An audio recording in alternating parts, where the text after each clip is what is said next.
show what it is that you're going to do, and then you do it.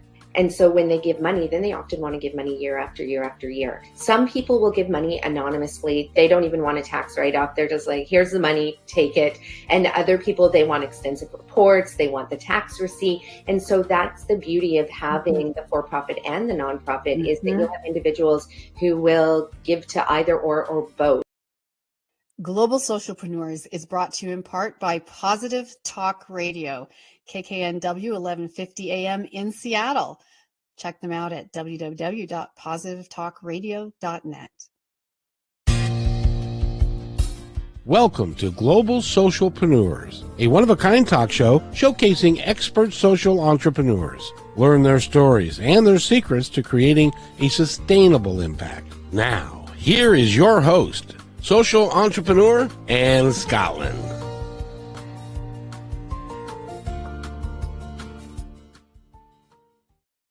Welcome, welcome. I'm so glad to have all our viewers and listeners here today on Global Socialpreneurs.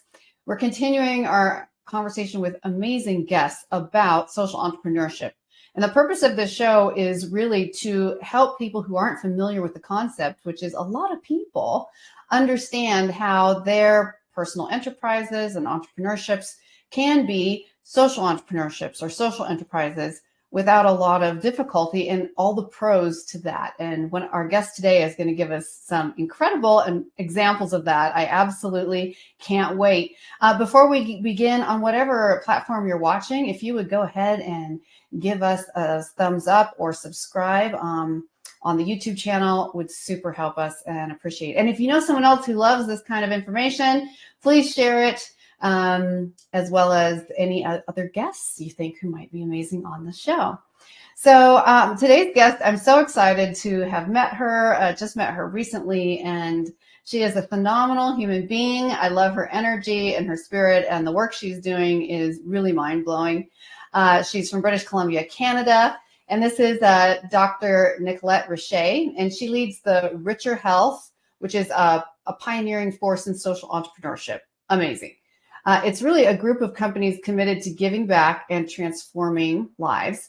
And through their outreach programs, Richer Health empowers diverse communities, including youth, including low-income individuals, veterans, single moms, people with disabilities, BIPOC communities. Really, wow. By imparting invaluable knowledge by reversing chronic disease using food as medicine. And Nicolette's mission, she says, really extends beyond profit. It's about catalyzing positive change and ensuring equitable access to life-changing health education for those who need it. And she is a for-profit social entrepreneur. So please help me welcome Nicolette. Hello, welcome. Thanks for having me here today. So excited to have you here on the show, Nicolette, and just thrilled to get to experience some of what you've been doing and share with others what's available with your resources and what you've created. So first of all, you're a social entrepreneur. Yes, I am. Yeah, always have been, always will be.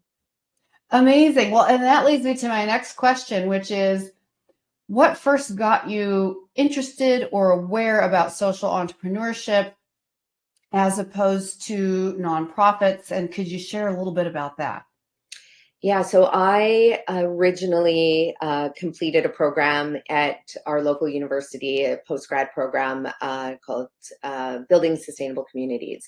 And that, we really looked at all the pillars of sustainability. And, it was really about implementing, if you were envisioning a community, you couldn't just think about the highways. You couldn't think about just the buildings. You had to think about how people were living in the buildings. Were those people healthy? What air were they consuming? Is it polluted? Could single moms, ride their bikes to work? Everybody's promoting environmental, initiatives like riding a bike to work, but without often considering, well, there's single parents who have to get their kids in 4 different directions that morning before they go to work and maybe work 2 jobs. And so it really made us all think very, very differently about how you design communities. You have to consider all the pillars of sustainability. And so that's where it really all started for me. And so I knew that I could never work in a business that didn't also have those values as well, where you have to consider the economic the economic pillars, the environmental pillars, the social pillars, and as well the mental, emotional, physical, and spiritual health of the individuals living in those communities. And that's where I got started. And of course, I was sitting on many boards for different nonprofits and charities. So I was working on that side as well as running my own businesses. And there was really that struggle that I saw for nonprofits and charities to always try and find funding. And, they're really at the mercy of government, whether the funding is available, or the economy, whether other for-profits could give them money. And then I was exposed to one charity in particular, Potluck Cafe Society, that they were like, no, we're not going to do it that way. They were going to be a for-profit with a nonprofit arm. And so that way they didn't have to be at the mercy of others to be able to be successful and serve their community at the same time. I love that. And we're going to talk even more about that a little later, about how for-profits and nonprofits can work under one umbrella and create a greater impact all the way around, which is really exciting. So I just want our viewers to know I'm going to ask you about your flagship program, but also this woman has a lot of things she's involved in that you're going to be really interested in. So you're going to want to hear about all of them. So tell us about your primary focus right now as a social entrepreneur. Right. So we are training individuals on how to learn the science and the art of reversing chronic disease. So we train health professionals, physicians, dietitians, naturopaths, and stay-at-home moms and veterans who healed themselves through our program. So we train them to be able to run their own business, teaching other people how to reverse their chronic diseases. So we're living in a world where it's actually, the CDC has announced that it's official. We are in an epidemic of chronic disease, diabetes, heart disease, mental health disorders, autoimmune disorders. And what that means is, as a global society, we are not functioning really at our truest potential, because we are attending doctor's appointments, paying thousands of dollars a month for medications for reversible chronic diseases. They're actually really easy to reverse. You can reverse diabetes in 7 days, have blood sugar levels back to normal. Meanwhile, people are struggling with these diseases, and we don't have enough individuals who have the knowledge that these chronic diseases are reversible. We have not been taught that by our physicians. We've not been taught that by a lot of nutritionists even, that don't know how to reverse chronic diseases. So we teach individuals how to build their own small business, teaching other people how to reverse diseases. Now, wow. So what does that look like? You're building a small business to help other people reverse. So you're teaching, which is similar, because I'm a social entrepreneur that teaches social entrepreneurs and coaches other business people as well. So that's just really interesting, because I love the continuing snowball effect there. Exactly. So I'll give you a prime example. So we have one individual who is a client. So he couldn't leave his bedroom as a young 22-year-old. He was an entrepreneur running a business, quite a successful business actually. But he developed, he suffered originally from depression, moved into anxiety, panic attack disorder, couldn't leave his bedroom for an entire year. 1 year, couldn't go outside. And his brother found us. His brother then enrolled him in our program to learn how to reverse his mental health conditions. So immediately reversed his mental health conditions. So when he was able to leave his bedroom, he did all of this through metabolic nutrition and detoxification. So once he understood the power of food to reverse chronic diseases, well, he then wanted to teach others. So then he signed up for our nutrition and detox coaching program to become a coach. So then he graduated, and then now he runs a beautiful, thriving, successful business, multiple businesses, in fact. One's called Mental Millennials. He has a podcast where he teaches men primarily, but all genders in their 20s, how to reverse their mental health conditions so they can then go on and start and launch their own businesses. And now he has a beautiful wellness center on, I think it's hundreds of acres of land in British Columbia, that it's a wellness center working with Indigenous communities as well, and elders. They work together to be able to teach this to their broader communities as well. So that's an example of taking somebody who's essentially on disability and moving them through so that they are a thriving, contributing member of society, helping others.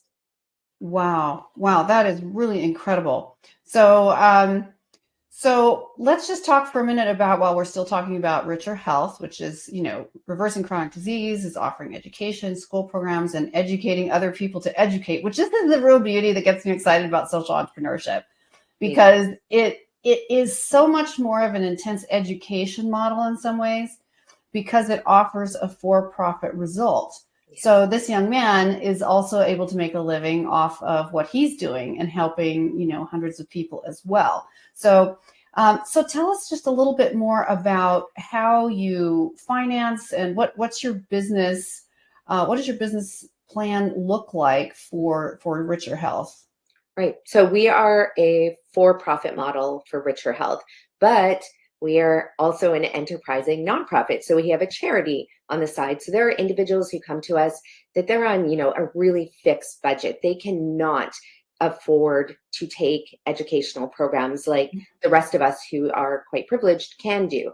And so for them, they're on disability, they have chronic health conditions, they haven't been working for years and years, so they're not going to be able to pay for a 6-month training program like the one we offer through our for-profit. So our charity is able to fundraise, often through organizations that have graduated from our program, and then they give back to the charity, which is nice, but also huge organizations like Lululemon, Sage Natural Wellness.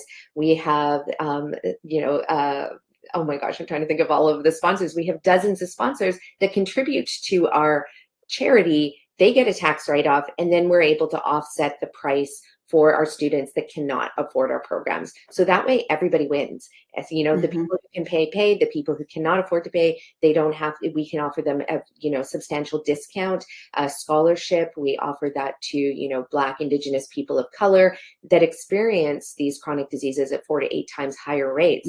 So they'll never be able to close the health and equity gap that's existing right now unless they are able to take programs like ours at a discounted rate.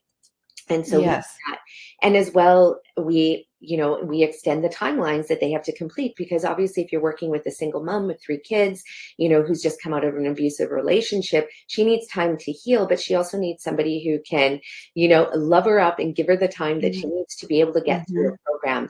And a lot of programs out there that are created by organizations that don't understand social entrepreneurship, they'll be like, no, you're in and out in 6 months, or you're in and out in 3 months. The program's cut off. You don't have access.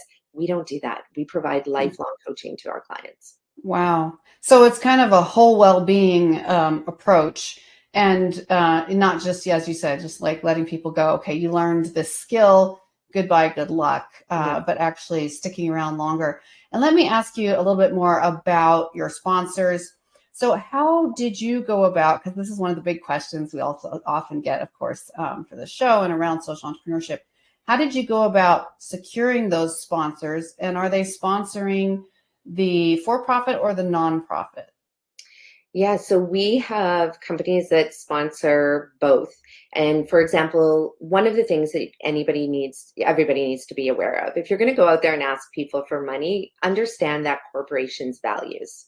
A lot of people don't take the time to do that. They just see a company that's making millions or billions and they're like, give me money, as though that they deserve it. No, you need to do the work. You need to see how your products, your services align with that company's. And you need to spell that out for them. You need to do the work.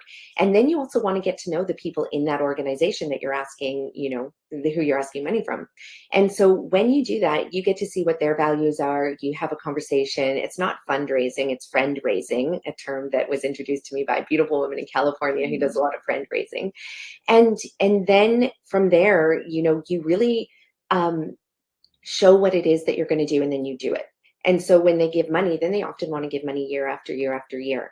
So for example, Lululemon, they brought me on as an ambassador. They sponsor this program. Their goal is to help, a lot of what they do is all about equity and diversity and inclusion. And so, if I'm coming to them and that's not part of the values of my corporation, don't ask them for money, but they immediately saw that alignment. And so they give money. And when you do that, a lot of organizations, they don't want to have to vet companies year after year. So if you're aligned, they plan for a 3-year or 5-year partnership with them. And so that's what we did as well.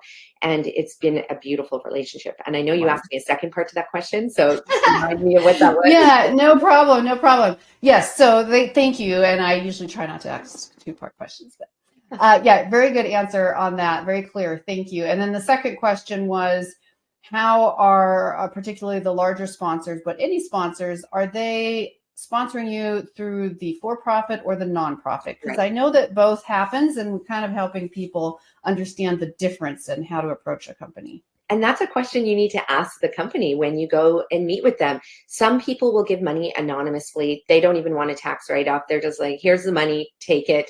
And other people, they want extensive reports. They want the tax receipt. And so that's the beauty of having the for-profit and the nonprofit, is that you'll have individuals who will give to either or both. And so, but it's a question you need to ask the organization, why are they giving? What's in it for them? If they have a foundation, obviously they want to give it to a charity, but we've had sponsors give to both sides, and not some require that tax receipt and some don't. Yes. Okay, great. No, that's really, really helpful. I noticed a lot of people often ask me, they say, we found companies that we've done the homework, the values are aligned. And so we've reached out to their website, we've contacted them through their email, their phone number, and we get a pat answer like, oh, we already have a particular sponsored program, and we can't give money to everybody, so go away. It's basically what you run into. Yeah. So my guess is that it's the creating the friendships that you were also discussing, but a lot of people get discouraged right off the bat because it looks like the doors are closed. What would you say to them? The door is never closed. So they have money to give away. Okay. Your sponsors have money and they want to give it away. And if you're not able to get it, it's because you haven't been able to show that clear alignment. You haven't taken the time to develop those relationships. Everything is about relationship building. And that is the number one thing that everybody needs to know. We live in a world where, nepotism is real, and it's not a negative thing, because we are in a chaotic society of so much information. Everybody's got a social media account, but it doesn't mean anything, right? What somebody posts online might not actually equate to what's happening behind the scenes in that organization or that individual's lives. And so it's up to you to be able to form that relationship beyond just, look at my social media, I have lots of followers, and, get to know the individual on the other side. And then realize that we have human connections that really need to be made. And there's probably a lot more that you have in common than just your organization has money, my organization needs money. And also you have to go into it with, holding true to your heart. Reciprocity is a term that, gets thrown around, but it is truly a real thing that will help you get further faster when you actually go in wanting to give instead of receive. And that is another thing that most organizations that are doing fundraising for their charities, it's like, well, just give, you have the money. That's not what this is about. It's about forming those relationships, letting them know what you're going to give them, because that organization that's giving money, they need to also get things back. And it might not be the things that you think. For example, like, I'm going to splash your name all over our social media. I'm going to do 10 posts, or I'm going to have your logo at our event. Organizations want more than that these days. And if that's all you think you're going to give them, then, they're just going to go next. Like, what can you give their employees?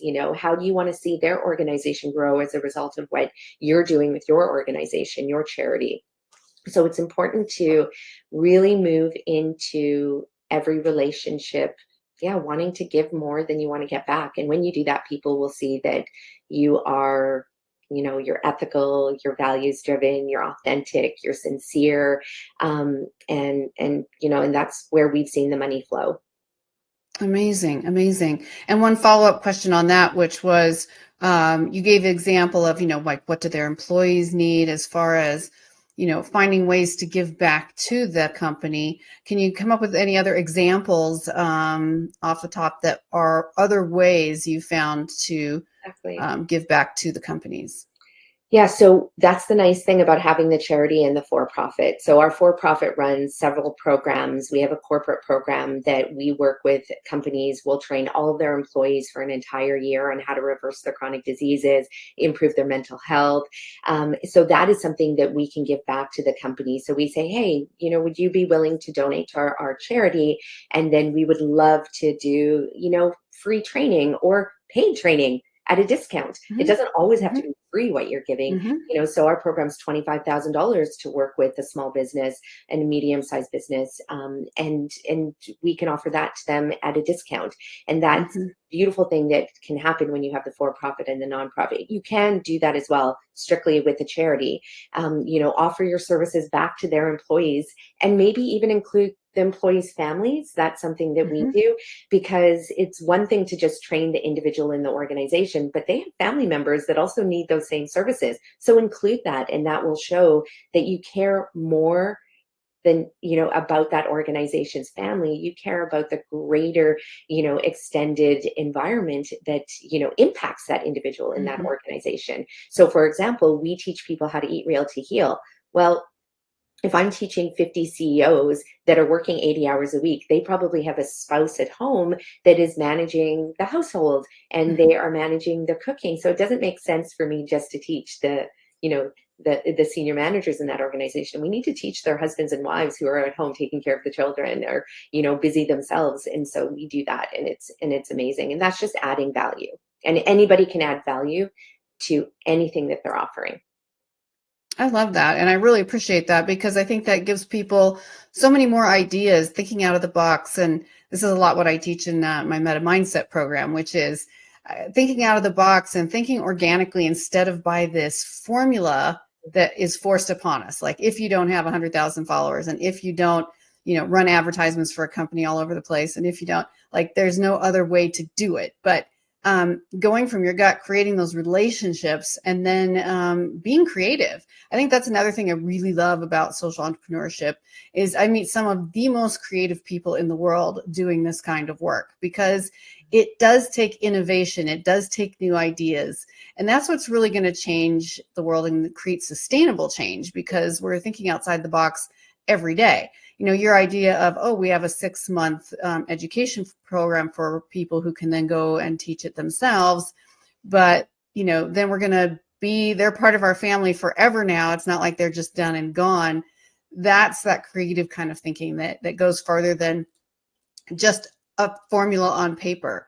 Okay, so I want to switch gears really quick, because I want to talk more about some of the other work you're doing right now. And believe it or not, everybody, this lady also has plant-based whole foods restaurants that are both social and environmentally friendly. Oh my word, please tell us a little bit about your restaurants and what they're called.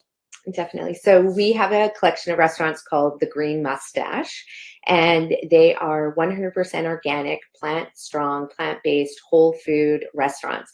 So we source from our local farmers who grow the food, pick it, drop it off at our restaurant 7 in the morning. We then, clean it, and then we serve it to our customers. Then we take the food scraps, and which we don't have any food waste because we make it fresh every single day.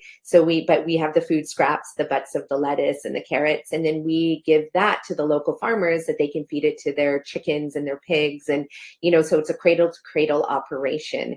And we've been doing that for 10 years now. We have built multiple restaurants, closed some restaurants during COVID, but it's an amazing organization, and we provide the healthiest food to our communities through our restaurants. We love what we do. Wow.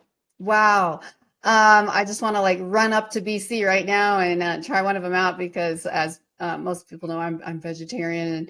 And so I love finding new alternatives to great eating. I love to eat. So just because you want to eat healthy doesn't mean you have to eat stuff that you hate. You can train your taste, but also you can make really good food. I think we were talking about this the other day, vegan, vegetarian, whatever it is. And I love that you're giving back to the farmers. So whatever the, vegetable scraps. So here's a question. So I think a lot of people would say, but it's so much easier and takes no energy to just throw this stuff in the dumpster from your restaurant. Do you find it costs you more to dispose of it responsibly, or how did you find that solution? Yeah, and that's a great question because we were part of a survey for the federal government who wanted to do a survey on waste, food waste, because it is a major contributor to greenhouse gas emissions and other environmental challenges globally. And when they looked at our numbers, they're like, you don't have very much food waste. And I was like, well, no, we don't. We portion our food correctly for our customers. We make it fresh every day. We don't have to ever overproduce anything. And so they looked at our numbers and they disqualified us from the study because we were considered an outlier, which I thought was funny. But the farmers come and pick up, the waste from us, or if we're going back home, we can drop it off on the way. We don't have to go out of our way for this. When we do programs, for schools, we're able to make meals for schools and work with the schools and educate them. And we're not going out of our way to do this because we work directly within our local community. It does not cost us more. And in fact, our costs are much less because it's really, really heavy. Food waste is heavy because it's so wet, it's so dense. And so restaurants that are overproducing or they're not managing their food correctly, they're paying so much to dump their waste in the garbage.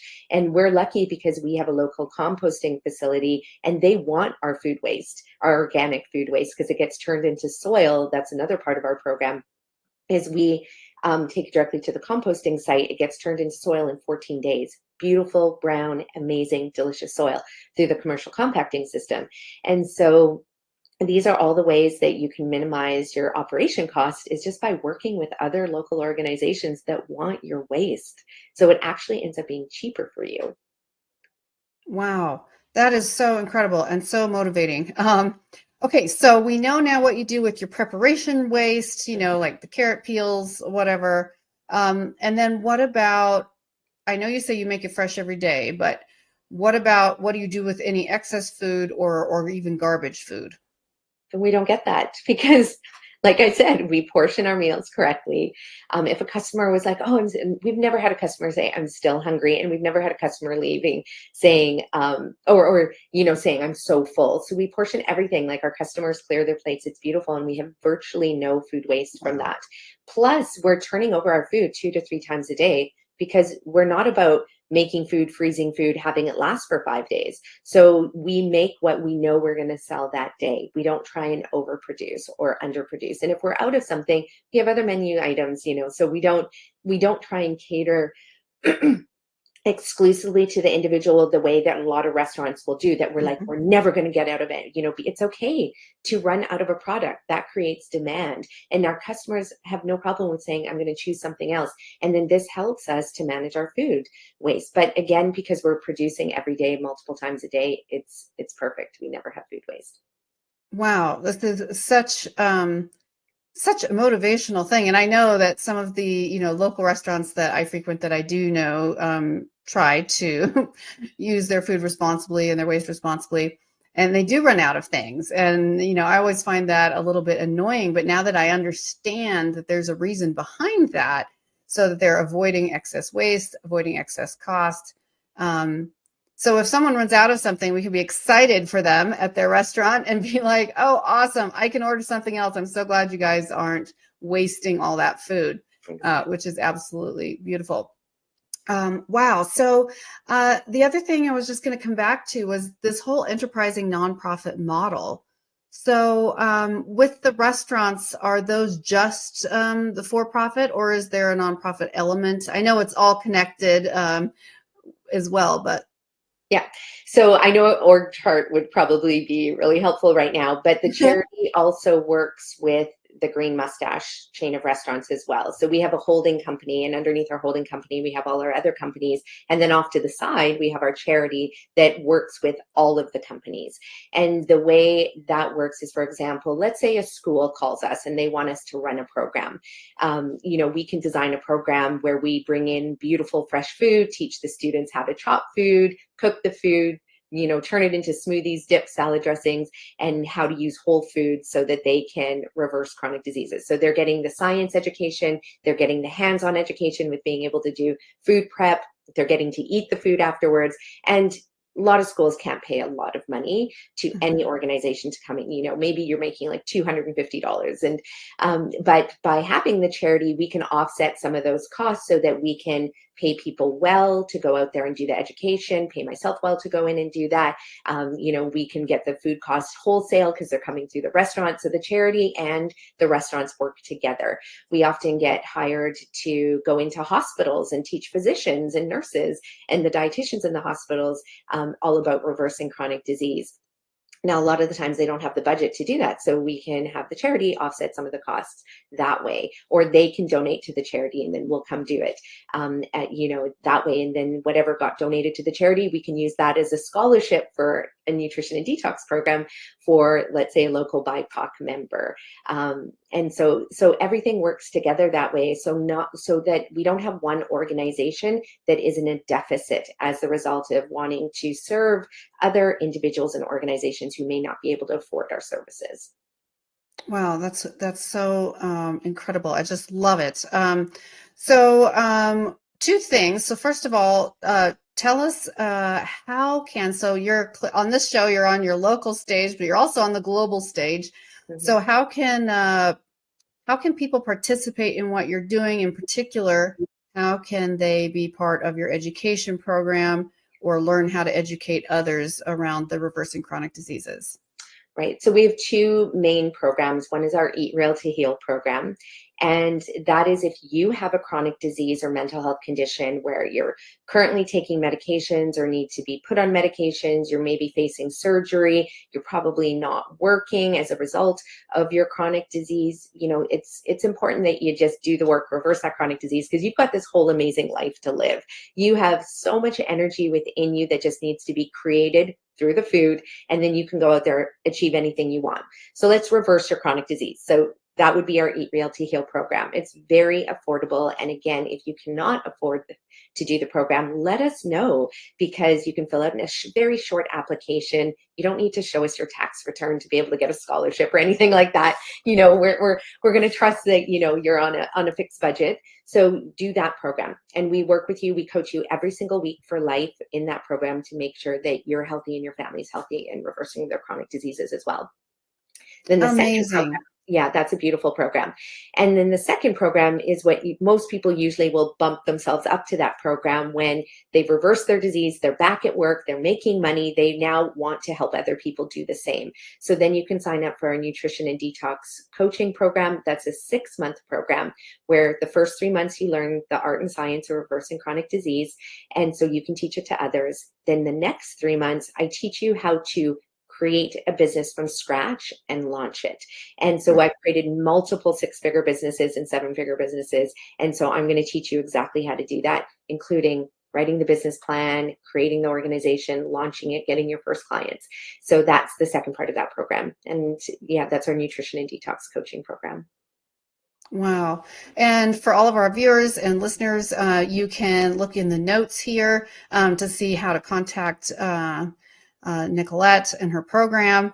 It's scrolling here at the bottom. It's also in the notes. And if you're driving and listening to an audio podcast, you can always just reach out to me directly. The email's on my website, so contact@anscottlin.com.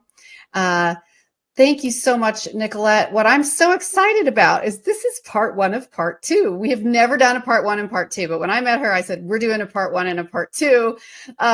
So I really wanted this first half to be about the work you're specifically doing. And the next half, if you all will stay tuned next week or listen to part 2, if this is already aired, is going to be more of a shoot the breeze chat, talk about other informational, motivational decisions you can make to become a social entrepreneur, and how is the big question.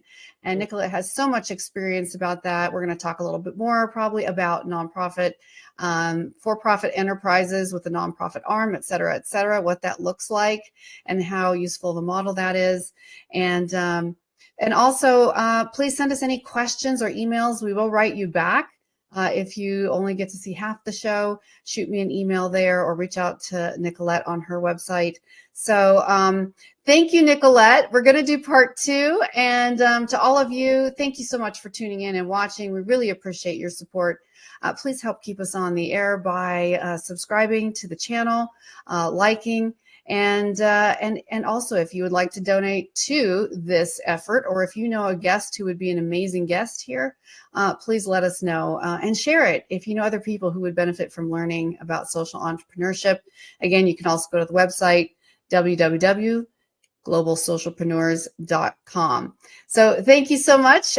Tune in and hear us for part 2. Have a wonderful day. Thanks. Bye-bye.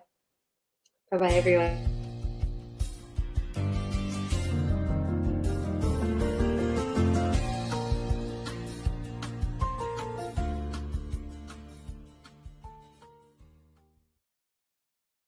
Hi, I'm Scottlin. Are you one of those people who always wants to aim higher? Would you like to increase your profits and your personal fulfillment at the same time? And wouldn't you love to make a greater impact in your business and your life? If your answer is yes to any of those, find out more and send me a message at anscotland.com/